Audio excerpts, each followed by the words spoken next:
Welcome to TSAT. General studies పాఠ్యాంశాలలో భాగంగా science and టెక్నాలజీకి సంబంధించి రోబోటిక్స్ పాఠ్యాంశానికి సంబంధించిన అంశాలు చూస్తూ ఉన్నాం.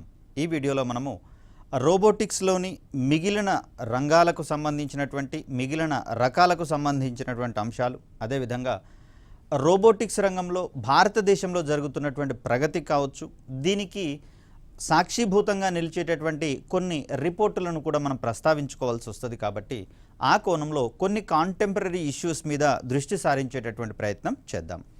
సో ఇక్కడ రోబోటిక్స్ రంగంలో వస్తున్నటువంటి సానుకూలమైనటువంటి ధోరణుల వల్ల ఇప్పటికే మిలిటరీ రోబోస్ అనేటటువంటివి వాడుకలోకి వచ్చాయని చెప్పేసి అనుకున్నాం. అదేవిధంగా వ్యవసాయ రంగంలో స్వల్ప కాలంలోనే అధిక ఉత్పాదకతను మరియు అనేకమైనటువంటి కార్యక్రమాలను విధులను నిర్వర్తించేటటువంటి క్రమంలో వ్యవసాయ రోబోలు, అగ్రికల్చరల్ రోబోస్ అనేటటువంటివి వాడుకలకు వచ్చాయని చెప్పేసి అనుకున్నాం. కాబట్టి సాంప్రదాయ వ్యవసాయ రంగాన్ని రోబోటిక్స్ సహాయంతో మరింత సమున్నతంగా మార్చివేసేటటువంటి ధోరణిలో అగ్రికల్చరల్ రోబోస్ అనేవి మన ముందుకు వచ్చాయని చెప్పేసి అనుకున్నాం.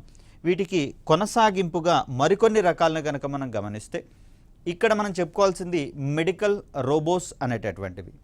సో వీటిలో ప్రధానంగా చూస్తే హోస్పీ అనేటటువంటి రోబో మనకు కనిపిస్తూ ఉంది. ముఖ్యంగా చూస్తే ఈ రోబోలకు సంబంధించినటువంటి పేర్లతోటి ఇది ఏ రకానికి చెందింది అనేటటువంటి కోణంలో క్వశ్చన్ ఎక్స్పెక్ట్ చేయవచ్చు. Match the following type questions కూడా ఇక్కడ మనకు పడేటటువంటి అవకాశం ఉంది. అఫ్కోర్స్ విస్తృతంగా ఉన్నటువంటి పరిస్థితులలో ఇంపార్టెంట్ ఏరియాస్ని మాత్రమే మనం ఇక్కడ దృష్టిలో పెట్టుకుంటే సరిపోతుంది. సో ఇక్కడ మెడికల్ రోబోస్ అనేవి ప్రత్యేకించి వైద్య శాస్త్రానికి లేదా వైద్య రంగానికి అన్వయింప చేయబడేటటువంటి రోబోలుగా మనం ఇక్కడ చూస్తాం. హోస్పీ అనేది పేరులోనే ఉంది కాబట్టి ఆసుపత్రులలో ఉపయోగించేటటువంటి ఒక హాస్పిటల్ డెలివరీ రోబోగా దీన్ని మనం చూస్తూ ఉన్నాం. అంటే ఇక్కడ సర్జరీస్కి అవసరమయ్యేటటువంటి శస్త్రచికిత్స పరికరాలను కావచ్చు, మరి సర్జరీ చేసేటటువంటి క్రమంలో రోగులకు అందించాల్సినటువంటి మెడికేషన్ ఏదైతే ఉందో వాటిని కావచ్చు, సకాలంలో ఆ ఆపరేషన్ థియేటర్స్కి అందించేటటువంటి కోణంలో ఒక డెలివరీ రోబోగా, అంటే సామాగ్రిని ఒక చోటు నుంచి మరొక చోటికి బట్వాడా చేసేటటువంటి రోబోగా ఇది మనకు కనిపిస్తూ ఉంది. దీన్ని రూపొందించినటువంటి సంస్థగా మనకు పానాసోనిక్ సంస్థ అనేది కనిపిస్తూ ఉంది. ఇక మరొక రోబో ఆర్త్ రోబోట్ అనేటటువంటిది శస్త్రచికిత్సల్లో సహాయపడేటటువంటి రోబోగా దీన్ని మనం చూస్తూ ఉన్నాం. దీనిని 1985లోనే రూపొందించినట్లుగా మనకు కనిపిస్తూ ఉంది. సో ఈ సర్జరీస్ జరిగేటటువంటి కోణంలో, సర్జరీస్ జరిగేటటువంటి క్రమంలో వైద్యులకు సహాయకారిగా ఉండేటటువంటి రోబోగా ఇది మనకు కనిపిస్తూ ఉంది. నెక్స్ట్ డావిన్సీ అనేటటువంటి రోబో, దీన్ని గుండెకు సంబంధించినటువంటి శస్త్రచికిత్సలలో ఉపయోగించే సర్జికల్ రోబోగా మనం చూస్తూ ఉన్నాం. అమెరికాకు చెందినటువంటి ఇంట్యూటివ్ సర్జికల్ అనేటటువంటి సంస్థ దీన్ని రూపొందించడం అనేది జరిగింది. ఒక నిపుణులైనటువంటి లేదా పర్యవేక్షణ చేసేటటువంటి ఒక వ్యక్తుల సహాయంతో అక్కడ ఒక కీబోర్డు ముందర కూర్చొని దాన్ని ఆపరేట్ చేయడం అనేది జరుగుతుంది. ఒక సమర్థవంతమైనటువంటి వైద్యుడి మాదిరిగానే ఇక్కడ ఈ రోబోటిక్ సిస్టమ్ అనేది గుండె శస్త్రచికిత్సలను చేసేటటువంటి క్రమాన్ని మనం చూస్తాం. ఇక్కడ జ్యూస్ అనేటటువంటి మరొక సర్జికల్ రోబో, దీన్ని కూడా అమెరికాకు చెందినటువంటి కంప్యూటర్ మోషన్ అనేటటువంటి సంస్థ రూపొందించడం జరిగింది. దీని ద్వారా రోగుల శరీరంలోని లోపలి భాగాలను పరిశీలించడం కావచ్చు, శస్త్రచికిత్సలు నిర్వహించడం కూడా దీని యొక్క ప్రత్యేకతగా మనం చూస్తూ ఉన్నాం. డావిన్సీ, జ్యూస్ అనేవి స్వయంగా శస్త్రచికిత్సలు చేయగలిగేటటువంటి రోబోలు. గుండెకు సంబంధించినటువంటి శస్త్రచికిత్సలు చేయడంలో ఇవి స్పెషలిస్ట్ రోబోలుగా మనకు కనిపిస్తూ ఉన్నాయి. ఇక మరికొన్నింటిని మనము డొమెస్టిక్ రోబోస్, అంటే గృహ సంబంధమైనటువంటి కార్యకలాపాలలో వినియోగించేటటువంటి రోబోలుగా వీటిని మనం చూస్తాం. దీంట్లో మొదటగా ఇది హీరో అనేటటువంటి రోబో విద్యా సంబంధమైనటువంటి కార్యక్రమాల్లో పాల్గొనేటటువంటి రోబోగా మనకు కనిపిస్తుంది. ఇంకొకటి టోపో అనేటటువంటి రోబో, దీన్ని ఆండ్ రోబోట్ ఇన్కార్పొరేషన్ అనేటటువంటి సంస్థ రూపొందించడం జరిగింది. ఇంకొకటి రూంబా అనేటటువంటి రోబో, దీని ప్రత్యేకత ఏంటంటే దుమ్ము పట్టిపోయినటువంటి తివాచీలను శుభ్రం చేయగలిగేటటువంటి వ్యాక్యూమ్ క్లీనర్ తరహాలో ఉండేటటువంటి రోబోగా మనకు రూంబా అనేది కనిపిస్తూ ఉంది. ఇది ఆ తివాచీ మీద వేసిన తర్వాత తివాచీ పొడవున తిరుగుతూ అక్కడ ఉన్నటువంటి దుమ్మును మొత్తము తివాచీ నుంచి సేకరించేటటువంటి ప్రయత్నం చేస్తుంది దీంట్లో ఉన్నటువంటి వ్యాక్యూమ్ ఛాంబర్ల ద్వారా. సో ఇవి మనకు డొమెస్టిక్ రోబోస్గా కనిపిస్తూ ఉన్నాయి. ఇక నానో రోబోస్ అనేటటువంటివి మనకు నానో మెడిసిన్లో ఉపయోగపడేటటువంటి రోబోస్. ఇక్కడ క్యాన్సర్ కణాలను గుర్తించగలగడంతో పాటుగా వాటిని నాశనం చేసేటటువంటి కోణంలో కూడా నానో రోబోస్ అనేటటువంటివి మన ముందుకు రావడం అనేది జరిగింది. వీటి సహాయంతో మనం అందించేటటువంటి డ్రగ్స్గా నానో డ్రగ్స్ని మనం చూస్తూ ఉన్నాం. సో అవి ఆ క్యాన్సర్ సోకినటువంటి కణాలను చేరుకొని అక్కడ ఆ ఔషధాన్ని అందించి ఆ క్యాన్సర్ కణాలను క్యూర్ చేయగలిగేటటువంటి శక్తి సామర్థ్యాలను కలిగి ఉంటాయి. సో దట్ మనకు సాంప్రదాయంగా చూస్తే రేడియేషన్ ప్రక్రియలో కీమోథెరపీ అనేటటువంటిది మనకు ఉంది. దీంట్లో భాగంగా రేడియేషన్ ప్రక్రియల ద్వారా క్యాన్సర్ కణాల మీదికి నిర్దేశిత రేడియేషన్ని ప్రసరింపచేయడం అనేది జరుగుతుంది. దీనివల్ల అనేకమైనటువంటి సైడ్ ఎఫెక్ట్స్ ఉన్నట్లుగా మనకు తెలుస్తూ ఉంది. సో దట్ క్యాన్సర్ కణాలతో పాటుగా క్యాన్సర్ కణాల పక్కనే ఉన్నటువంటి ఆరోగ్యకరమైనటువంటి శరీర కణాలు కూడా ఎఫెక్ట్ అయ్యేటటువంటి అవకాశం ఉంది. కాబట్టి మనకు అవసరమయ్యేటటువంటి ఉపయోగపడే కణాలు కూడా ఇక్కడ నాశనం అవడం అనేది జరుగుతుంది. మరి దీనికి బదులుగా నానో రోబోట్స్ వంటి వాటిని కనుక మనం వినియోగించినట్లయితే ఎలాంటి సైడ్ ఎఫెక్ట్స్ లేకుండా నేరుగా వ్యాధికారక క్రిములు సోకినటువంటి శరీరంలోని కణాలు ఏవైతే ఉన్నాయో వాటిని మాత్రమే చేరుకొని వాటి మీదనే అవసరమైనటువంటి ఔషధాన్ని ప్రయోగించి వాటిని మాత్రమే నాశనం చేయగలిగేటటువంటి మెడికేటింగ్ సిస్టమ్స్ అనేవి మనకు రావడం జరిగింది రోబోటిక్స్ సహాయంతో. ఇక దీని తర్వాత చూసుకుంటే డ్రోన్స్ అనేటటువంటివి మనకు అత్యంత కీలకమైనటువంటి విభాగాలుగా కనిపిస్తూ ఉన్నాయి. ఇక్కడ డ్రోన్ టెక్నాలజీ అనగానే మనకు గుర్తొచ్చేటటువంటి దేశంగా ఇజ్రాయెల్ అనేది మనకు కనిపిస్తూ ఉంది. సో ఇక్కడ సైనిక అవసరాలకు సైతము ప్రపంచ దేశాలు వీటినే ఉపయోగిస్తున్నట్లుగా మనం ఇక్కడ చూస్తూ ఉన్నాం. వీటితో పాటుగా ఇటీవలి కాలంలో సరుకులను బట్వాడా చేసేటటువంటి క్రమంలో కావచ్చు, అదేవిధంగా తెలంగాణలో సైతము వెరీ రీసెంట్గా జరిగినటువంటి కోవిడ్ పాండమిక్ సిచ్యువేషన్లో కోవిడ్కి సంబంధించినటువంటి టీకాలను అక్కడ గ్రామీణ ప్రాంతాల్లో ఉన్నటువంటి ప్రైమరీ హెల్త్ సెంటర్స్కి బట్వాడా చేసేటటువంటి క్రమంలో వాటిని వీలైనంత త్వరగా చేర్చేటటువంటి సందర్భంలో డ్రోన్ టెక్నాలజీని తీసుకోవడం అనేది జరిగింది. ఇక్కడ ఆహార పదార్థాలను డోర్ డెలివరీ చేసేటటువంటి క్రమంలో ప్రముఖంగా ఉన్నటువంటి ఈ అమెజాన్, జొమాటో, స్విగ్గీ లాంటి సంస్థలు కావచ్చు, మెడిసిన్స్ని గృహాల ముంగిటికే తీసుకొచ్చేటటువంటి క్రమంలో అపోలో లాంటి సంస్థలు కూడా తమకు సరుకుల బట్వాడాలో డ్రోన్ సాంకేతికతలను ఉపయోగించుకోవాలని ప్రణాళికలు రచించుకుంటూ ఉన్నాయి.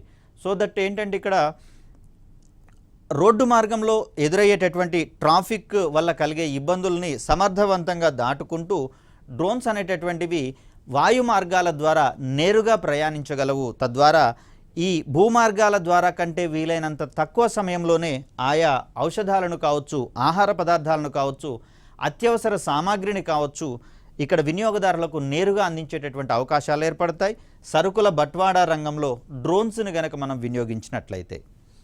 అదేవిధంగా చూస్తే కిచెన్ రోబోస్ అనేటటువంటివి కూడా ఈ మధ్య కాలంలో వెలుగులోకి రావడం అనేది జరిగింది. వాణిజ్యపరంగా సలాడ్స్ కావచ్చు, బర్గర్స్, పిజ్జా, కాఫీ మొదలైన వాటిని తయారు చేసేటటువంటి రోబోలు మనకి ఇక్కడ అభివృద్ధి పరచడం అనేది జరిగింది. ఇక్కడ కాఫీ వెండింగ్ మిషన్స్ కావచ్చు, టీ వెండింగ్ మిషన్స్ కావచ్చు, ఇలాంటి మిషన్స్లలో సుమారుగా 7కు పైగా రకాల పానీయాలను అప్పటికప్పుడు ప్రిపేర్ చేసి వినియోగదారులకు అందించగలిగేటటువంటి మెషిన్స్ని ఏర్పాటు చేసుకోవడం జరిగింది. వీటన్నింటినీ కూడా మనము రోబోటిక్స్ రంగం యొక్క అనువర్తనంగా చెప్పుకోవచ్చు. సో రోటీమేటిక్ అనేటటువంటిది మనకి ఇక్కడ స్వయంగా చపాతీలను తయారు చేయగలిగేటటువంటి రోబోగా మనకు కనిపిస్తూ ఉంది. సో దీనిని 2008లో ప్రణోతి నగార్కర్ మరియు రిషి అనేటటువంటి ఇద్దరు వ్యక్తులు రూపొందించడం అనేది జరిగింది. బహుశా సింగపూర్కు సంబంధించినటువంటి వ్యక్తులుగా వీరు మనకు కనిపిస్తూ ఉన్నారు. అవసరమైనంత మేరకు మనం పిండిని కనుక దానికి సప్లై చేసినట్లయితే అది చపాతీలను మనకు అందించేటటువంటి ప్రయత్నం చేస్తుంది. దీంట్లో గతంలో అయితేనేమో మనమే దాన్ని తాల్చవలసి వచ్చేది, పెనం మీద వేసి కాల్చుతూ అటు ఇటు తిప్పవలసి వచ్చేది. ఇలాంటి ప్రక్రియలు ఏవి కూడా మనము చేయాల్సినటువంటి అవసరం లేకుండా అవసరమైనటువంటి పిండి దానికి అందించడము, దాని నుంచి అవి చపాతీలు ప్రిపేర్ చేసి మనకు అందించేటటువంటి ప్రయత్నం చేస్తుంది రోటీమేటిక్ అనేటటువంటి ఒక రోబో. ఇక మనకు మానవ అవసరాల కోసము మరింత క్రియేటివ్ మైండ్తో ఆలోచించి రూపొందించబడినటువంటి రోబోలుగా హ్యూమనాయిడ్ రోబోస్ అనేటటువంటి వాటిని చూస్తూ ఉన్నాం. ఈ హ్యూమనాయిడ్ రోబోస్ అనేవి పూర్తిగా శరీరం అవయవాలతో సహా మానవుని యొక్క ఆకారాలను పోలి ఉన్నటువంటి రోబోలుగా మనకి ఇక్కడ కనిపిస్తూ ఉన్నాయి.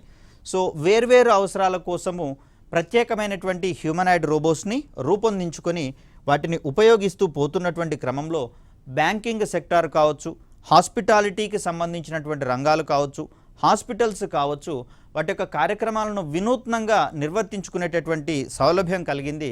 తద్వారా కొద్దిపాటి మొత్తంలో ఇక్కడ వారి యొక్క వినియోగదారులను కూడా పెంచుకున్నటువంటి పరిస్థితులు మనకు కనిపిస్తూ ఉన్నాయి.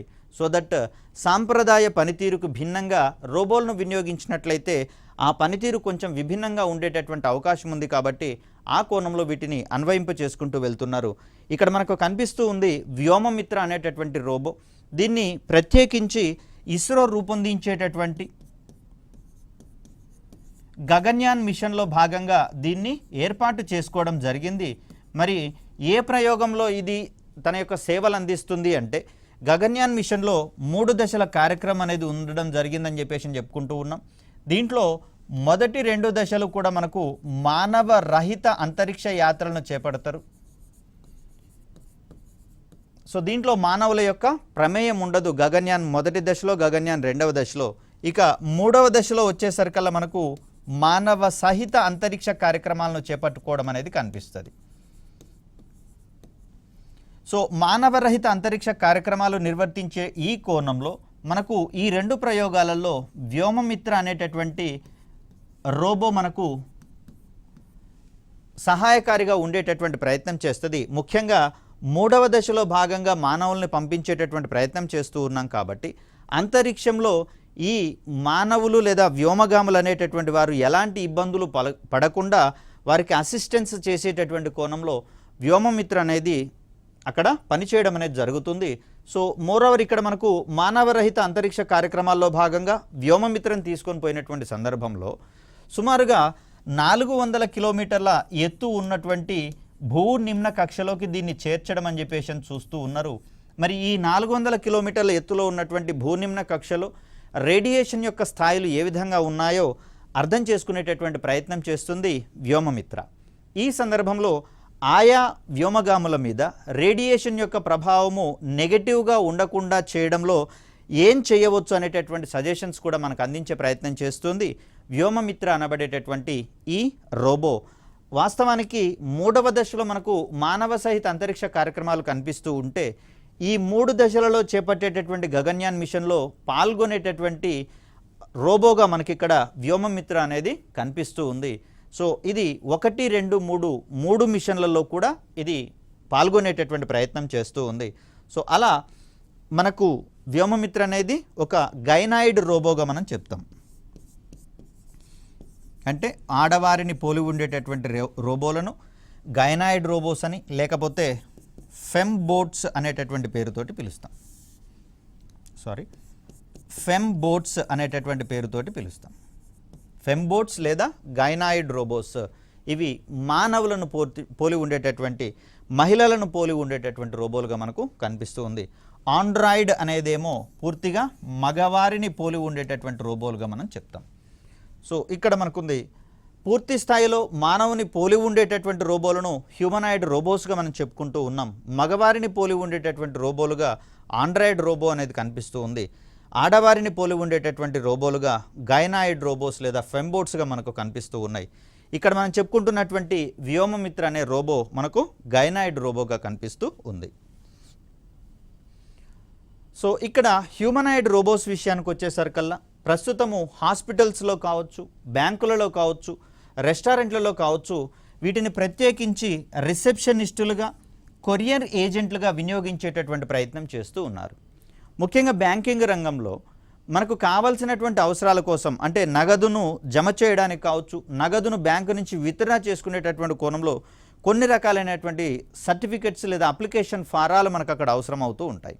అదేవిధంగా డీడీ తీసుకునేటటువంటి కోణంలో కావచ్చు, చెక్ ద్వారా ఇతరులకు పేమెంట్ చేసేటటువంటి సందర్భంలో కావచ్చు, ఇతరులు అందించినటువంటి చెక్ను ఎన్కాష్ చేసుకునేటటువంటి సందర్భంలో మనకు రకరకాలైనటువంటి అప్లికేషన్స్ అవసరమవుతున్నటువంటి పరిస్థితులలో అక్కడ ఉన్నటువంటి ఈ రిసెప్షనిస్ట్గా ఉండేటటువంటి రోబో దగ్గరికి వెళ్ళి మన యొక్క అవసరం కనుక చెప్పినట్లయితే ఆ అవసరానికి అనుగుణంగా ఉండేటటువంటి అప్లికేషన్ ఫామ్ను మనకు అందిస్తుంది. తద్వారా దాన్ని ఫిల్ చేసుకోవడము, కౌంటర్లో సబ్మిట్ చేయడము, మన యొక్క అవసరాలు తీర్చుకోవడము ఇవన్నీ కూడా మనకు అక్కడ గతంలో అయితేనేమో ఒక మనిషి అక్కడ సహాయకారిగా ఉండేవాడు. ప్రస్తుతం ఆ మనుషులకు ప్రత్యామ్నాయంగా ఇక్కడ రోబోని వినియోగించడం అనేది జరుగుతూ ఉంది.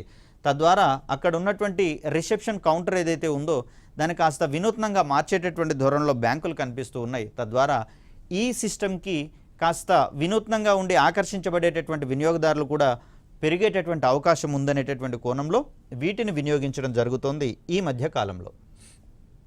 సో బ్యాంకింగ్ రంగంలో సైతం చాట్ బోట్స్ వంటివి, అంటే మనకి ఇక్కడ వెబ్సైట్స్ అనేటటువంటి వాటిలలో వినియోగదారులకు వచ్చేటటువంటి సాధారణమైన సందేహాలను నివృత్తి చేసుకునేటటువంటి కోణంలో గతంలో ఫ్రీక్వెంట్లీ ఆస్క్డ్ క్వశ్చన్స్ అనేటటువంటి కోణంలో కొన్ని క్వశ్చన్స్, వినియోగదారుల క్వశ్చన్స్, వాటికి పాజిబుల్ అయ్యేటటువంటి రిలవెంట్ ఆన్సర్స్ ముందుగానే పొందుపరచడం అనేది జరిగేది. అయితే మరి ఇక్కడ వినియోగదారుల అవసరాలు విస్తృతమవుతున్న కొద్దీ అక్కడ వచ్చేటటువంటి సందేహాలు కూడా అధికంగా ఉంటున్నటువంటి పరిస్థితులలో వీటికి ప్రత్యామ్నాయంగా చాట్ బోట్స్ అనేటటువంటి వాటిని అక్కడ ఏర్పాటు చేసి వినియోగదారుడు తన యొక్క క్వశ్చన్ అక్కడ టెక్స్ట్ మెసేజ్ రూపంలో పొందుపరచగానే దానికి అవసరమైనటువంటి పరిష్కార మార్గాలను అందించడంతో పాటుగా అవసరమైతే కస్టమర్ రిప్రజెంటేటివ్తో మాట్లాడండి అని చెప్పేసి కస్టమర్ కేర్ నెంబర్ని కూడా అక్కడ ప్రొవైడ్ చేయడం అనేది జరుగుతుంది. సో ఆ కోణంలో మనకు చాట్ బోట్స్ అనేటటువంటివి కనిపిస్తూ ఉన్నాయి. వీటితో పాటుగా ఇన్స్టోర్ రోబోటిక్స్ అనేటటువంటివి కూడా బ్యాంకింగ్ రంగంలో వినియోగదారులకు సహాయం చేయగలిగేటటువంటి రోబోలుగా మనం గుర్తిస్తూ ఉన్నాం. సో ఇక్కడ మనకు చాట్ బోట్ వంటివి ఇలా మనకు కనిపిస్తూ ఉన్నాయి. సో ఇప్పటికే మనకు యాపిల్కి సంబంధించి చూస్తే సిరి అనే చాట్ బోట్ ఒకటి మనకు కనిపిస్తుంది. అదేవిధంగా గూగుల్కి సంబంధించి చూస్తే ఓకే గూగుల్ అనేటటువంటి కమాండ్ తోటి మనకు అవసరమైనటువంటి సర్వీసెస్ని నిర్వర్తించుకోవడం ఇప్పటికే మనం చూస్తూనే ఉన్నాం. అదేవిధంగా అమెజాన్కి సంబంధించినటువంటి ఒక ప్రోడక్ట్ అలెక్సా అనేది మనకు కనిపిస్తూ ఉంది. సో అలెక్సా అనేటటువంటి పేరును ఉచ్చరించిన తర్వాత ఒక వాయిస్ కమాండ్ రూపంలో మనకు అవసరమైనటువంటి సర్వీసెస్ని పొందేటటువంటి క్రమంలో స్పీకర్స్, ఇంటరాక్టివ్ స్పీకర్స్ అనేవి ఈ మధ్య అందుబాటులోకి రావడం అనేది జరిగింది. వీటికి అదనంగా అదే స్పీకర్కి ఒక వీడియో స్క్రీన్ లేదా టచ్ స్క్రీన్ని ఏర్పాటు చేసి వాటి సహాయంతో మనము కోరుకున్నటువంటి లేదా సెలెక్ట్ చేసుకున్నటువంటి వ్యక్తులకు వీడియో కాల్స్ను కూడా వాయిస్ కమాండ్స్ రూపంలో చేసుకునేటటువంటి సౌలభ్యాన్ని కల్పిస్తూ ఉన్నాయి. ఈ విధంగా ఉన్నటువంటి చాట్ బోట్స్, వీటిని మనం మరో రకంగా వర్చువల్ అసిస్టెంట్స్ అనేటటువంటి పేరుతో కూడా చెప్పుకుంటూ ఉన్నాం. ఇవన్నీ రోబోటిక్స్ రంగంలో వస్తున్నటువంటి అభివృద్ధి వల్ల సాకారమైనటువంటి సర్వీసెస్గా మనం చూస్తూ ఉన్నాం.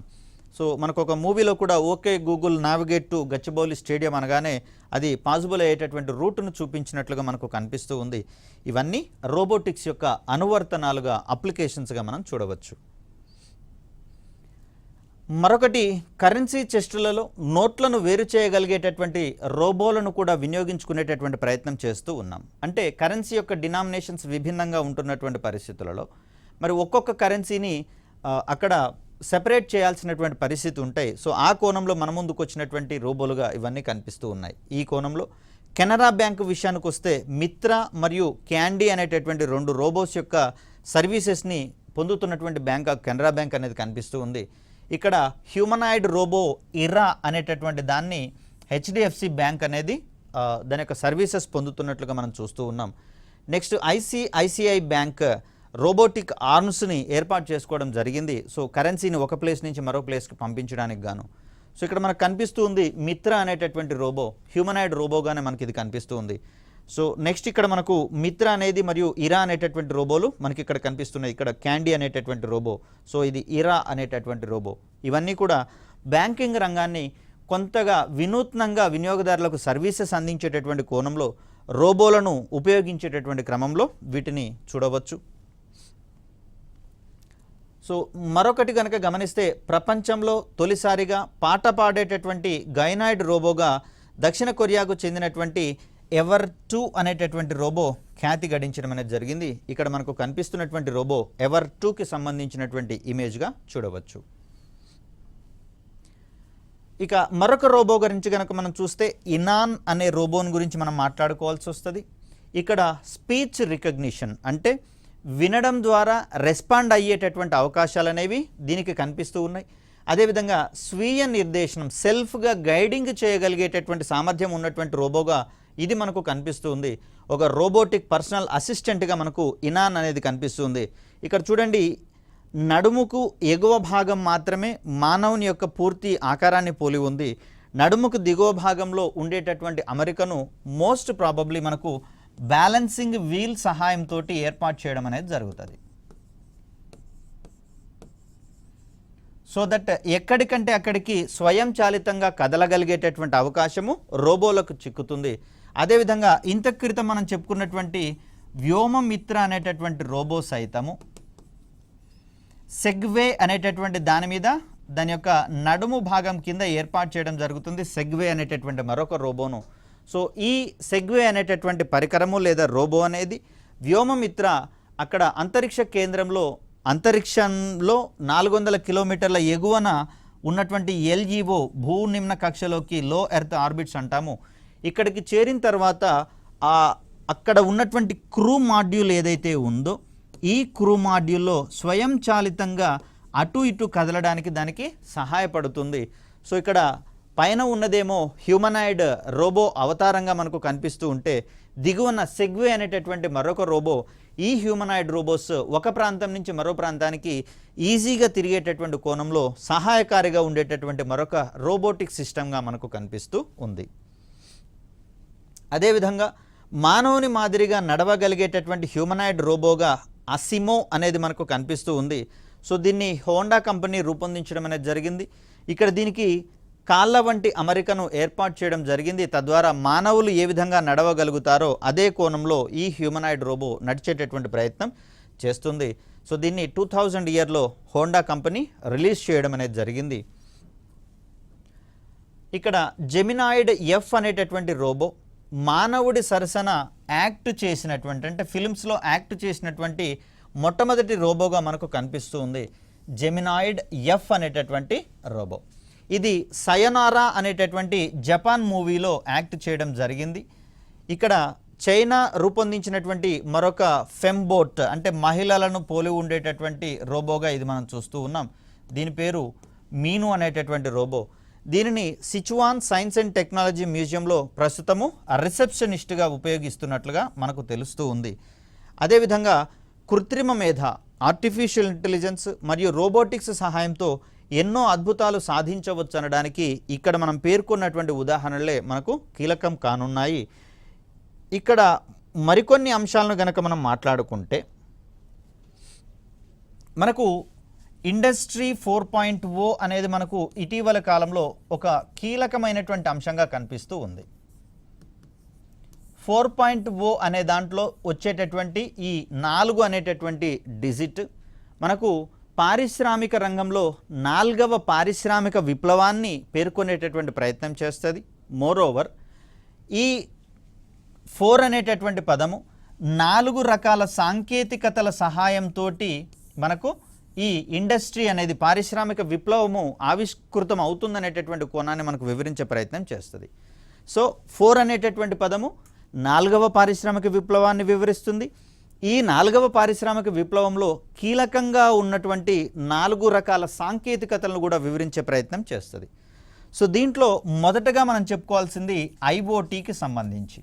దీన్నే మనము ఇంటర్నెట్ ఆఫ్ థింగ్స్ అంటాం. అంటే వాస్తవానికి కొన్ని పరికరాలకి ఇంటర్నెట్ అనేది ఖచ్చితంగా ఉండాల్సినటువంటి అవసరం, మరికొన్ని పరికరాలకు ఇంటర్నెట్ అవసరం లేనటువంటి సందర్భం.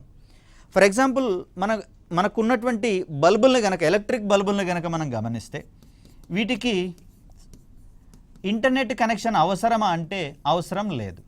కానీ శక్తిని సమర్థవంతంగా వినియోగించుకునేటటువంటి క్రమంలో శక్తి సామర్థ్యాన్ని పెంచేటటువంటి కోణంలో ఎనర్జీ ఎఫిషియన్సీని సాధించేటటువంటి క్రమంలో కొన్ని ప్రత్యేకమైనటువంటి సెన్సార్ల సహాయంతో సాధారణ బల్బులకు సెన్సార్స్ను అమర్చడం ద్వారా మనం వీటిని కూడా ఇంటర్నెట్ పరిధిలోకి తీసుకొచ్చేటటువంటి ప్రయత్నం చేస్తూ ఉన్నాం.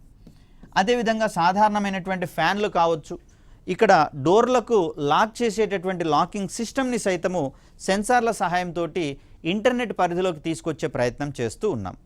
ఇంత క్రితమే చెప్పినటువంటి అలెక్సా అనేటటువంటి ఒక వర్చువల్ అసిస్టెంట్ని ఆధారంగా చేసుకొని ఈ అలెక్సా అనేటటువంటిది ఒక స్పీకర్, దీనికి కూడా సెన్సార్ల సహాయంతో దీన్ని ఇంటర్నెట్ పరిధిలోకి తీసుకొని రావడం జరిగింది.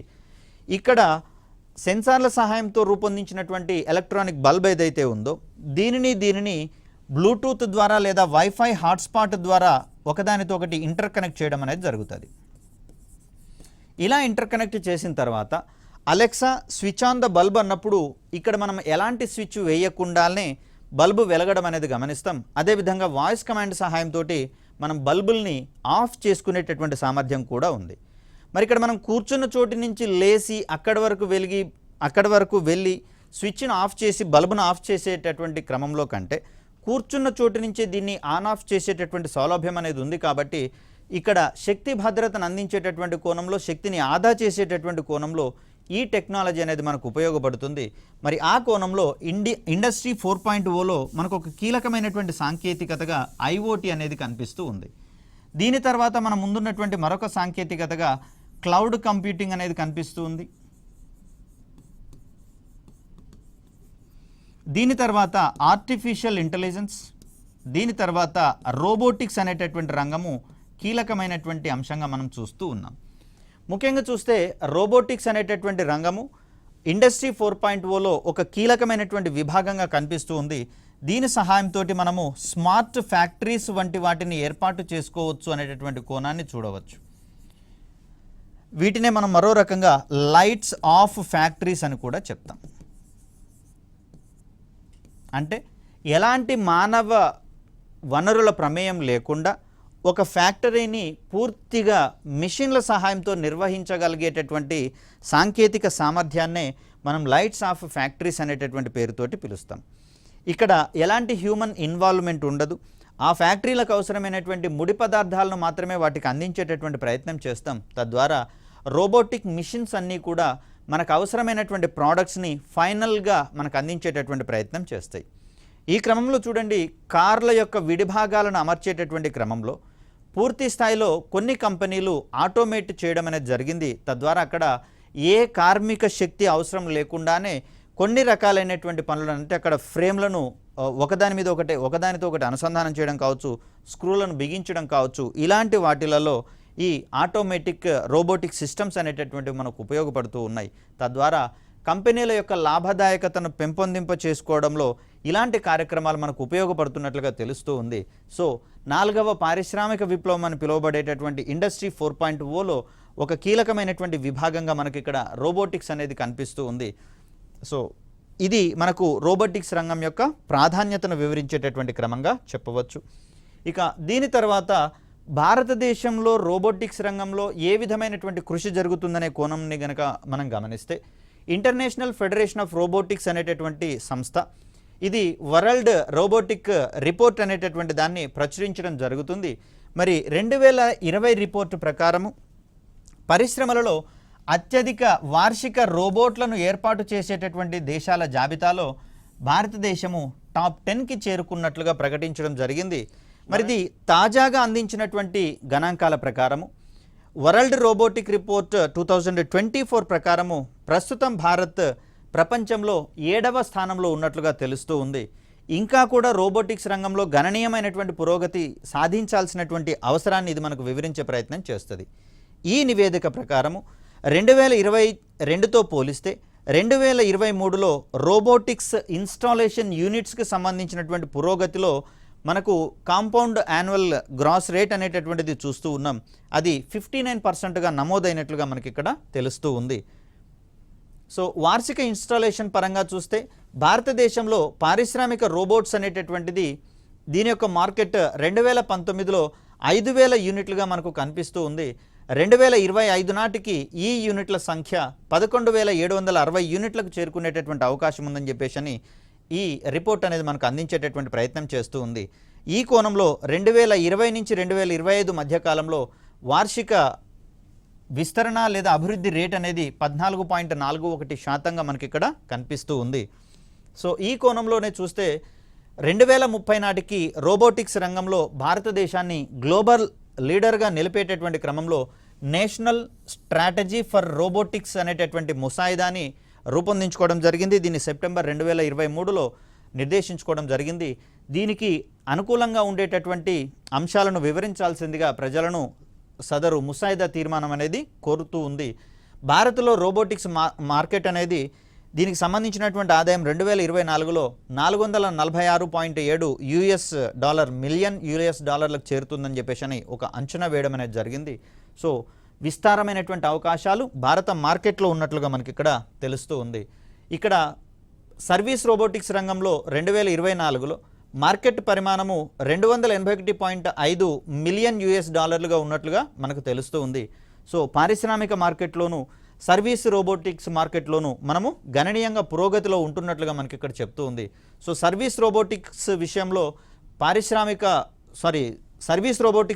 వార్షిక వృద్ధి రేటు 8.26% నమోదైనట్లుగా మనం చూస్తూ ఉన్నాం.